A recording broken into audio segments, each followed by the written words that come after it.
রবি ঠাকুরের মহাপ্রয়াণ দিবস। প্রয়াণ দিবস ঠিক বলবো না, আজ রবি ঠাকুর দেহ ছেড়ে আমাদের মনে চিরদিনের জন্য স্থিত হয়েছিলেন, আজও আছেন, চিরকাল থাকবেন। রবি ঠাকুরকে প্রণাম জানিয়ে শুরু করতে চলেছি আমাদের আজকের গীতি আলেখ্য অন্তর্দহন। এই অন্তর্দহন লেখাটি মূলত রবি ঠাকুরের বৌদি, সখা বা পরম আত্মীয় কাদম্বরী দেবীকে উদ্দেশ্য করে লেখা। এখন প্রশ্ন আসতে পারে, আজকের দিনে কাদম্বরী কেন? কাদম্বরী দেবীকে উদ্দেশ্য করার কারণ একটাই, কাদম্বরী দেবী ছিলেন সেই সময়ে রবি ঠাকুরের লেখার প্রথম শ্রোতা ও সমালোচক। তার অনুপ্রেরণাতেই পরবর্তীকালে রবীন্দ্রনাথকে পরতে পরতে সমৃদ্ধ করে তুলেছিল। সুনীল গঙ্গোপাধ্যায়ের প্রথম আলো বই থেকে অনুপ্রেরণা নিয়ে এটি লিখেছেন জয়ন্ত সেন। পাঠে আছে অনুপা ধর, ত্রিশঙ্কুর রয়, সুতপা সেন এবং আমি ডালিয়া সেন। নাচে রয়েছে অনামিকা রয়, অঙ্কিতা সাহা এবং রশ্মি সাহা। উপস্থাপনায় নাট্যনীতি।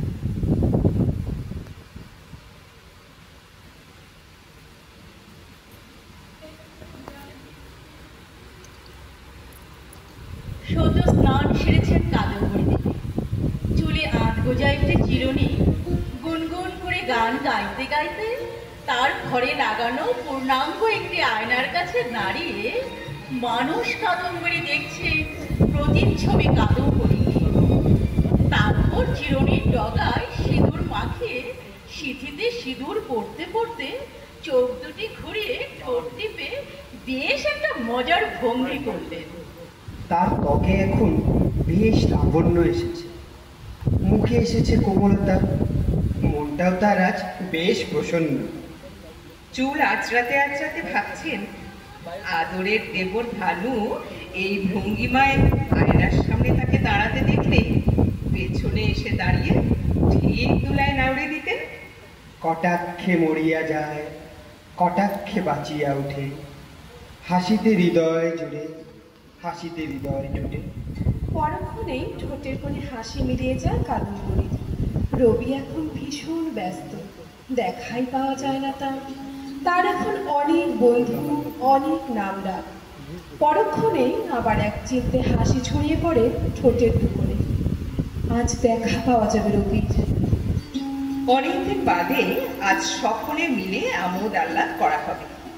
তার সর্বগুণ সম্পন্ন স্বামী জ্যোতিরিন্দ্রনাথ প্রথম বাঙালি হিসেবে বহু অর্থ ব্যয়ে ও বহু পরিশ্রমে যে জাহাজটি তৈরি করেছেন, আগামীকাল তারই বাণিজ্যিকভাবে যাত্রা শুরু হবে।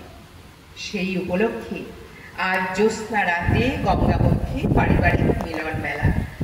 সৌভাগ্য করে জাহাজটির নাম রেখেছে সরোজিনী।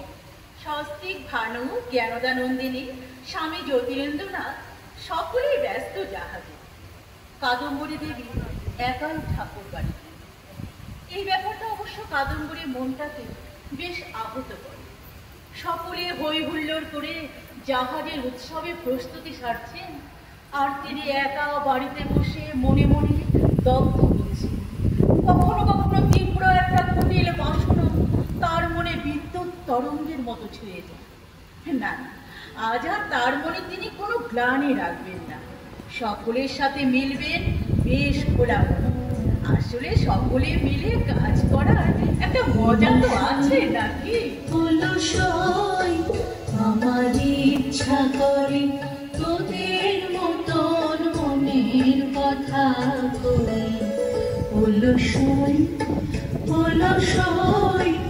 আমার ইচ্ছা করে তোদের মতন মনের কথা কই, সই।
কাদম্বরী দেবীকে একসময় চরম একাকিত্বের জীবনযাপন করতে হয়েছিল, কারণ সাংস্কৃতিক ও ব্যবসায়িক ব্যস্ততা স্বামী জ্যোতিরিন্দ্রনাথকে অনেকটাই দূরে সরিয়ে নিয়ে যায় স্ত্রী কাদম্বরী দেবীর থেকে।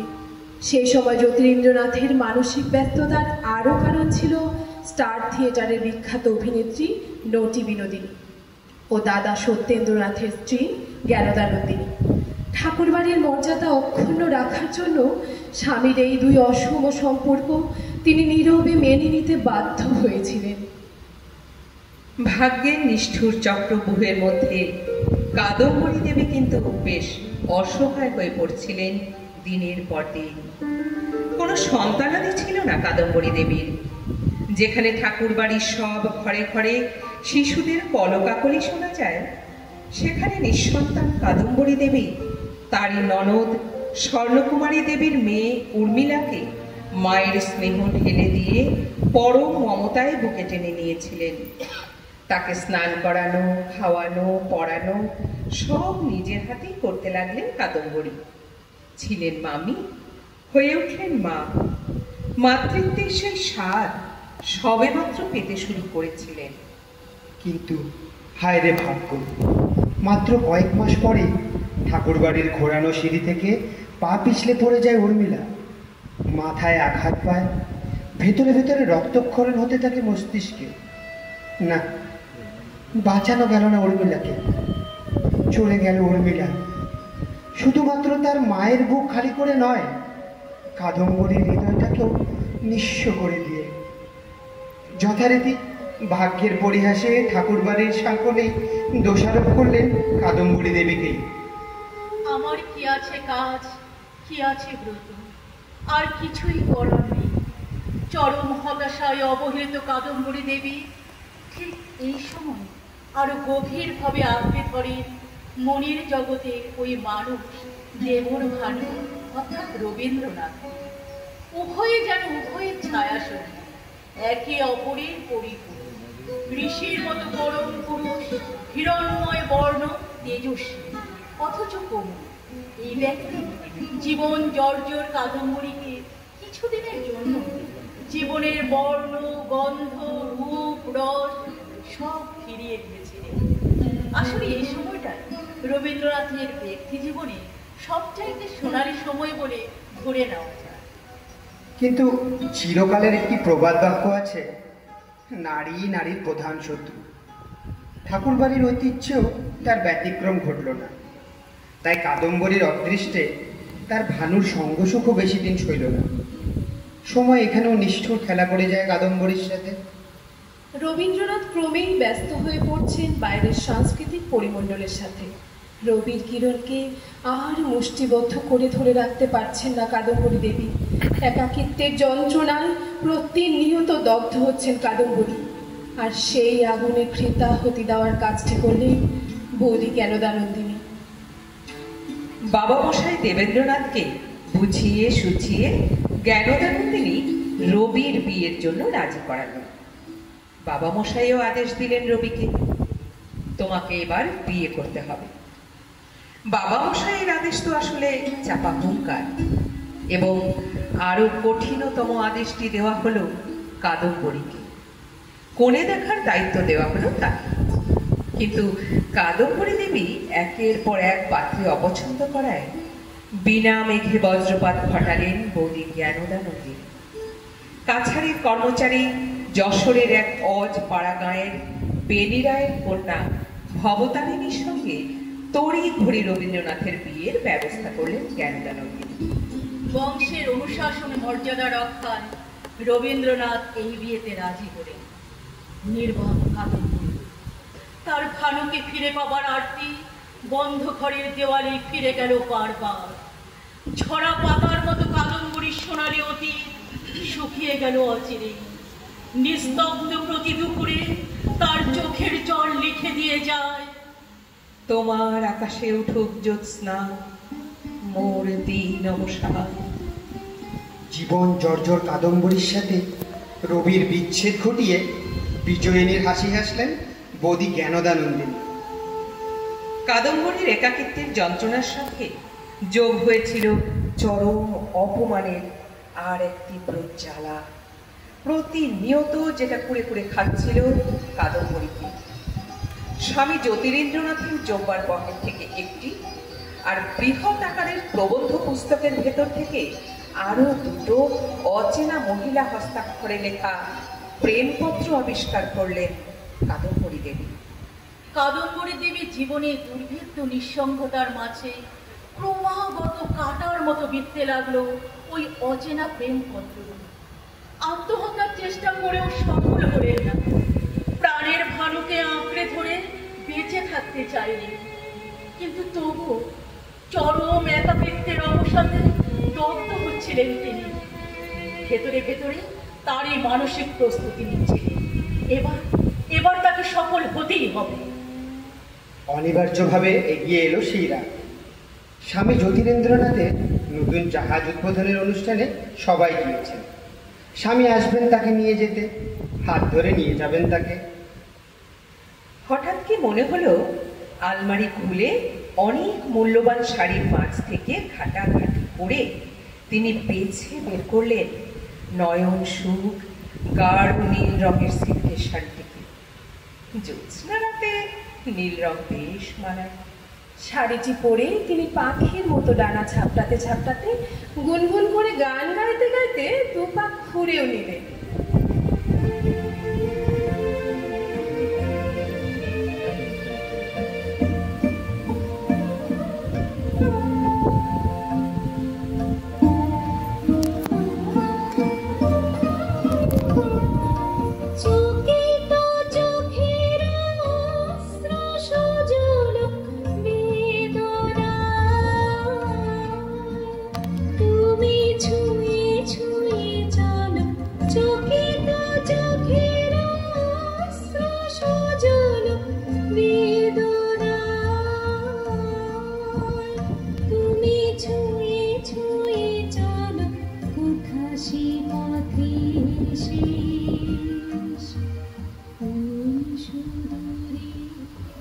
কাদম্বরীর মনে পড়ল বেশ কিছুদিন আগে রবি তাকে একবার দেখে শাস্তি দেখে বলেছিল, অসংখ্য বসনা যেন আপনি সে ঢাকা আছে আপনার রূপের মাঝার, রেখা রেখা হাসিগুলি আশেপাশে চমকিয়ে রূপেতে লুকায় আবার। আজও কি তেমন সাজ হয়েছে? তার মনে আজ খুব আনন্দ। এত দূর থেকে তার স্বামী এসে হাতে হাত রাখবেন, চোখে চোখ রেখে জাহাজে নিয়ে যাওয়ার আমন্ত্রণ জানাবেন। ভাবতে ভাবতে তিনি দারুণভাবে চমকে উঠলেন। কোকিল ডেকে উঠল 6 বার। তাহলে তো সময় হয়ে গিয়েছে, কখন নিয়ে যাবেন তাকে? কিন্তু এখনো তো এলো না যে। ওই তো পায়ের শব্দ। এলো বুঝি তার স্বামী। চকিত চাউনি মেরে তিনি ডাকলেন, হরর মা, দেখো তো কি এলো নাকি? না, সিঁড়ি দিয়ে কেউ উঠে আসছে না তো। কান পেতে অপেক্ষা করতে থাকলেন তিনি। ঘড়ির কাঁটা ক্রমে এগিয়েই চলত। কাদম্বরীর অপেক্ষার আর শেষ হয়নি। তবু কাদম্বরী বিশ্বাস করেন তার স্বামী আসবেন, এসে দু হাতে আলিঙ্গনবদ্ধ করে পথ চিনিয়ে নিয়ে যাবেন তাকে। একবার ঘর একবার বাইরে ছোটাছুটি করতে লাগলেন কাদম্বরী। মনটা তার অস্থির হয়ে উঠতে লাগলো।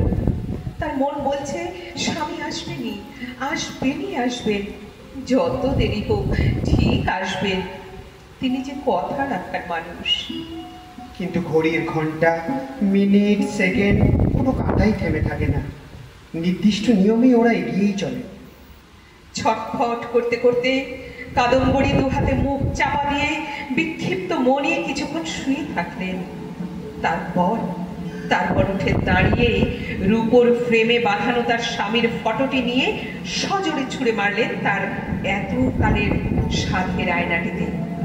ঝনঝন করে কাঁচ ভেঙে ছড়িয়ে পড়ল মেঝেতে। কাঁচ ভাঙার শব্দে হঠাৎ চেঁচিয়ে ওঠেন, কে কে? কোনো সাড়া নেই। তীক্ষ্ণ কুটিল চোখে চেয়ে রইলেন বন্ধ দরজার দিকে। ফিস ফিস করে বললেন, কেউ না, কেউ না, বুঝি নিয়তি? না না না, নিয়তি হতে যাবে কেন? না বুঝি বাতাস? বাতাস, বাতাস, আজ থেকে তুমি আমার কেউ না। চন্দ্রিমা রাত, তুমি আমার কেউ না।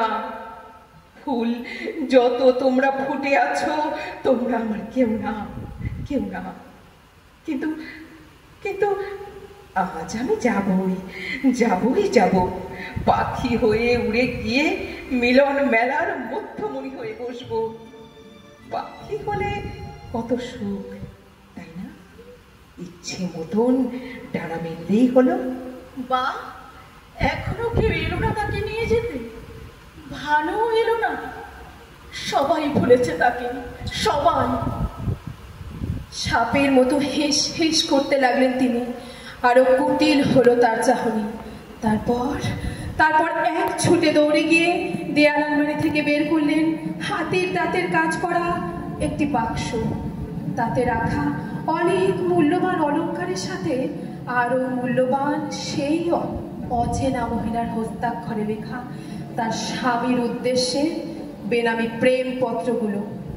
চিঠিগুলোর নিচে সযত্নে রাখা সামান্য ঘুমের প্রয়োজনে বিশুদ্ধপালের কাছ থেকে নেওয়া 4টি কালো বড়ি। একটিতে অল্প ঘুম, 2টিতে বেশি ঘুম, 3টিতে গভীর ঘুম, আর 4টিতে মরণ ঘুম। চিঠিগুলো আবার পড়লেন তিনি। সম্বোধনে ছিল প্রাণাধি কেশু। নিচে কোনো নাম নেই। তার নিঃশ্বাস ঘন ঘন পড়তে লাগলো। অত্যুজ্জ্বল হলো তার আঁখি পা। একে একে 3টি চিঠি ছুঁড়ে ফেললেন মেঝেতে। তারপর এক এক করে 4টি কালো বড়ি খেয়ে নিলেন তিনি। সঙ্গে সঙ্গে 2 গ্লাস জল। বাহ, শরীরটা বেশ হালকা লাগছে তো। পাখির মতন ডানা ঝাপটাতে ঝাপটাতে ছুটে বেড়াতে লাগলেন তিনি, অস্পষ্ট সুরে একটা গান গাইতে গাইতে। কাঁচের টুকরোয় ক্ষত বিক্ষত হতে লাগলো পায়ের তলা। শরীরের জ্বালা আর ধরে রাখতে পারলেন না তিনি। ছুঁড়ে ফেললেন হাতের কঙ্কন, খোপার মালা, পরনের শাড়ি। তারপর উপর হয়ে শুয়ে পড়লেন তিনি। না, আর পারলেন না শরীরটাকে দাঁড় করাতে। তার বুক জ্বলতে লাগলো, তলপেটে তোলপাড় করতে লাগলো বিষের জ্বালা। ঠোঁটের 2 কোণ বেয়ে পড়তে লাগলো কষ, মুখে গোঙানির শব্দ। বিমূর্তই রাতের শূন্য বাড়ির বদ্ধ ঘরে কেউ বুঝতেই পারল না ঠাকুর বাড়ির নতুন বৌঠানের মৌনতার আকাশে নেমে এসেছে মৃত্যু বুড়ির নির্মোক আহ্বান। নিস্তব্ধ বদ্ধ ঘরে তার গোঙানির শব্দ প্রতিধ্বনিত হয়ে ফিরতে লাগলো বারবার বারবার বারবার।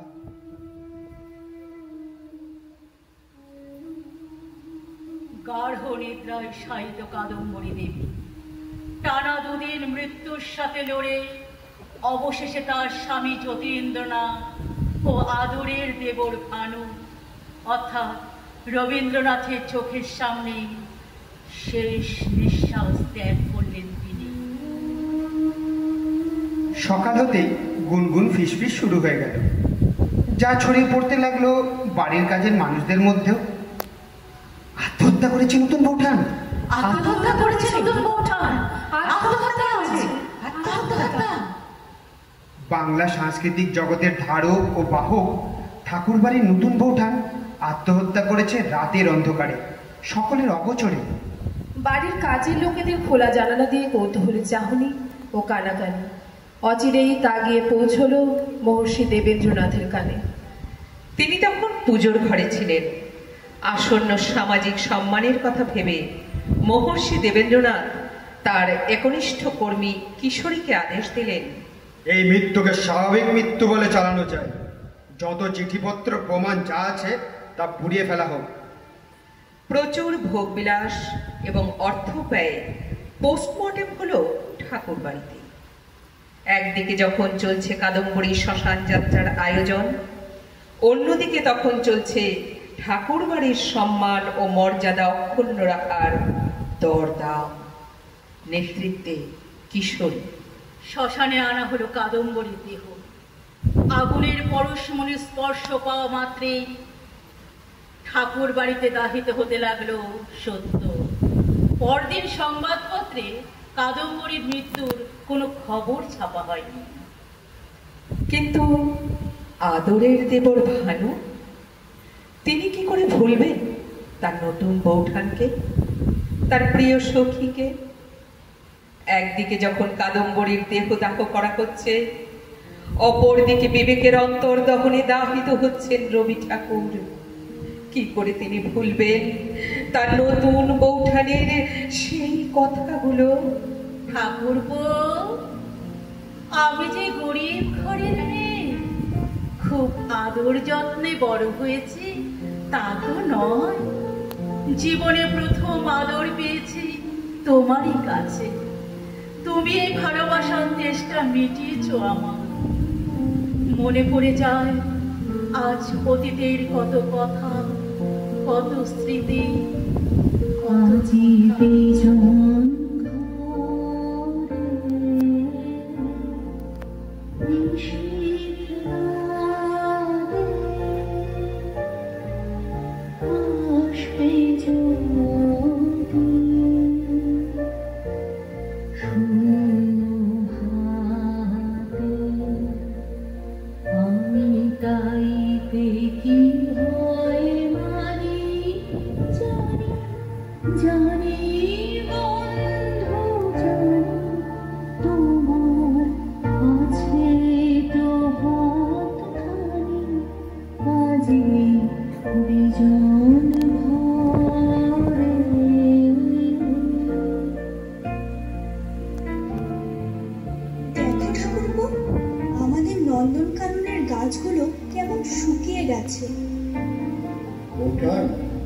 ওরা কিন্তু জলের অভাবে নয়, ওরা শুকিয়েছে উপবাসে, আদরের উপবাসে।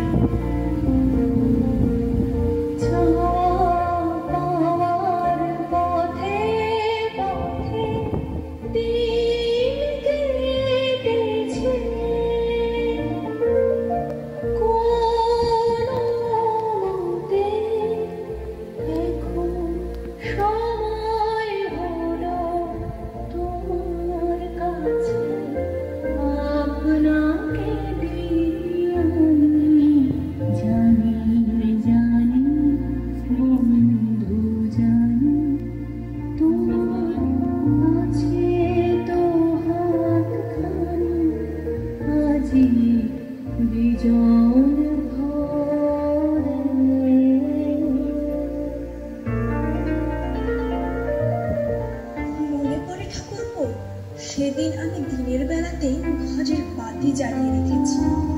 হাওয়ার দাপটে কাঁপছে তার শিখা। হঠাৎ তুমি বর্ষার গানে লাগালে মল্লারের সুর। তোমার মগ্ন মল্লারের টানে আমি ছুটে গেলাম তোমার ঘরে। আর তোমার হাতে ছিল সেলাইয়ের কাজ। তুমি আমার পাশে বসে গান শুনতে শুনতে সেলাই করতে লাগলে। দিকে দিকে আকাশ বন্ধ করা, তোমার পরশ থাকুক আমার হৃদয়ে ভরা।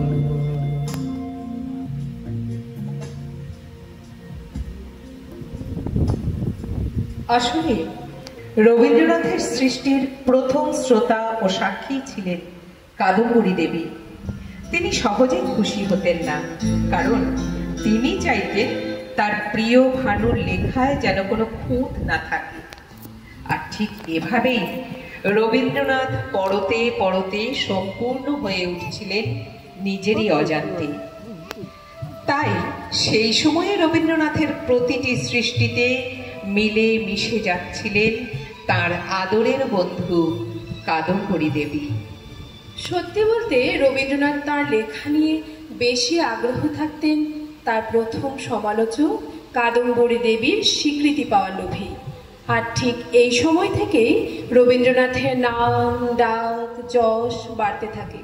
কারণ কাদম্বরী দেবীর অনুপ্রেরণা ও সমালোচনা তাকে নির্দিষ্ট পথে সঠিকভাবে পৌঁছে দিচ্ছিল। চমকে চমকে উঠছিলেন রবীন্দ্রনাথ, আর বারবার ফিরে যাচ্ছিলেন অতীতের আড়ালে। চিতার আগুন তাকে বারবার ফিরিয়ে নিয়ে যাচ্ছিল সোনালী অতীতে। তার এই অন্তর্দহনের তাপে সোনালী অতীত দগ্ধ হবে না তো? লক লক করে উঠছিল চিতার আগুন। ধোঁয়ার কুণ্ডলী শূন্যে উড়ে গিয়ে যে কালো মেঘের আস্তরণ সৃষ্টি করছিল, তার বৃষ্টি কি রবীন্দ্রনাথের দগ্ধ মনকে শান্ত করতে পারবে? নন্দন কাননের তৃষ্ণাতুর বাহারি গাছগুলো কি সেই বৃষ্টির জলে প্রেম খুঁজে পাবে? দীঘা যাবি? দীঘা। ধীরে ধীরে স্মিত হয়ে আসা চিতার আগুনের দিকে তাকিয়ে রবি বললেন, হে প্রিয় বন্ধু, আমার নতুন বৌঠান, আর কোনোদিন এই জীবনে তোমার সাথে দেখা হবে না ঠিকই, কিন্তু আমার প্রতিটি সৃষ্টিতে, আমার প্রতিটি ভাবনায়, আমার প্রতিটি উদ্ভাবনে তোমার স্মৃতি চির উজ্জ্বল হয়ে এই বিশ্ব ব্রহ্মাণ্ডে প্রতিধ্বনিত হয়ে ঘুরে বেড়াবে। যদি পারো তোমার এই প্রিয় বন্ধুকে ক্ষমা করে দিও, ক্ষমা করে দিও। কাদম্বরীর চিতাভস্যের মৃদু ধোয়ার কুণ্ডলী পা খেয়ে খেয়ে ভাষা ভাষা অক্ষরে লিখে দিয়ে যায়, ঠাকুরপো, আধারে নিভিয়ে গেলাম আমি। তোমার আমার সব চিঠিগুলো ছড়ানো রইল টেবিলের ওপর। ওদের জ্বলে যেতে দাও আমার চিতার আগুনে। কিছু ভেবো না, আমার মৃত্যুর জন্য দায়ী আমার অমোঘ নির্বোধ নিয়তি। পাপ যাকে বিদ্ধ করে না, পুণ্য যাকে বদলাতে পারে না। আমাকে মনে রেখো রবি, এ কথাটা বলতেও সাহস হয় না। আমার সব গেছে গো, সব। শুধু যায়নি ভালোবাসাটুকু। আজও তোমাকে যে বড় ভালোবাসি গো, আজও তোমায় ভালোবাসি, ভালোবাসি, ভালোবাসি, ভীষণ ভালোবাসি।